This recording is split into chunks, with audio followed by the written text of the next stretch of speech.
Villagers in Bungamati, just outside Kathmandu, haven't waited for the government to build them temporary homes.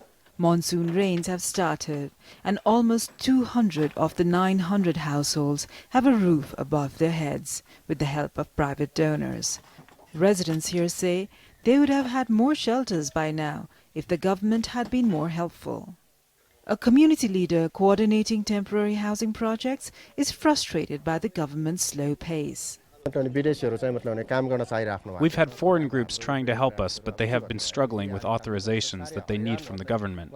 The government has not even given us $150 promised by the state. The government should look to encourage foreigners who are offering help by regulating and monitoring their work. Nepali government leaders announced anyone who wanted to help the relief effort had to go through the Prime Minister's fund. Many private donors didn't want the government to handle their money. Now the government is trying to find $7 billion for reconstruction. The earthquake has damaged more than 800,000 houses. The cost of rebuilding these would be roughly $3 billion. While the government is looking for support to cover these costs, locals hope that bureaucratic red tape is not going to hamper the process of reconstruction. A few days before the conference, the government announced a new body, a special authority, to oversee rebuilding. We are now creating a special authority which can quicken the pace of implementation, which will have extraordinary powers to even bend the rules, to short-circuit the process, and even to simplify things. So with this authority, headed by the Prime Minister, special authority, and the implementing agency of the government and outside the government, I think any concern about governance, any concern about management and administration would be resolved.